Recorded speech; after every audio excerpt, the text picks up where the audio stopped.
je suis reconnaissante que les membres du GRAP Association aient choisi de m'élire comme 7e présidente après Madeleine Pont. Et je suis très contente aussi qu'on ait un super comité, on est 11, tous des personnes concernées par la maladie psychique, dont 2 proches.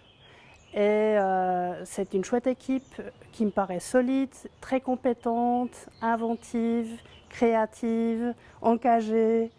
Alors voilà, j'ai la reconnaissance de la confiance des membres et j'espère, je souhaite que ce comité deviendra vraiment le pilier central de l'association, qu'on va former un groupe qui fait tête pensante. Ça fait partie de mes buts. Je suis très content d'avoir été élu. C'est une fierté, une belle motivation, un beau défi que je vais relever le mieux possible. Donc, très bien, j'espère que... On m'a fait confiance pour mon élection, on m'a élu, donc maintenant je vais montrer que la confiance est justifiée et puis faire satisfaire les gens par mon boulot.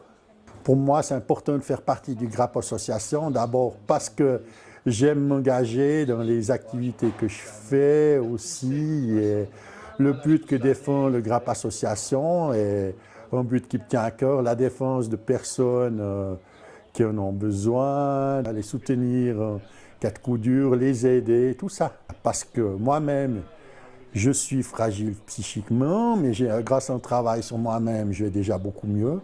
Il y a toujours ce petit côté de fragilité. Et puis donc, je veux m'engager pour aider les personnes qui sont comme j'étais il y a quelques années. Et puis, pour que ça aille mieux. Et puis, parce qu'ils comprennent bien aussi leur fragilité comme je le suis. Pour l'année à venir, notre cheval de bataille, ce sera la reconstruction des assemblées régionales. On aimerait que les assemblées régionales qui existent déjà, mais qui sont au sommeil en quelque sorte pour l'instant, que ça devienne un peu comme une plateforme où on pourra organiser des événements où on souhaite inviter des personnalités. Ça peut être des personnalités de la politique, des communes, ça peut être des médecins, des directeurs d'hôpitaux ou de réseaux de santé sociale, psychiatrique.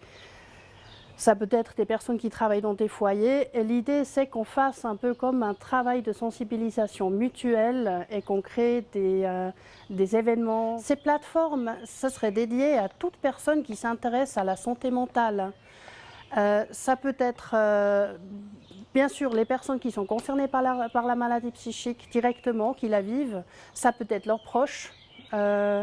Ça peut être des professionnels qui travaillent dans le domaine et qui ont envie d'avoir un autre aperçu, un autre angle de ce qui se passe dans le monde psychiatrique, ce qui se passe dans la vie des personnes qui sont atteintes dans leur santé mentale.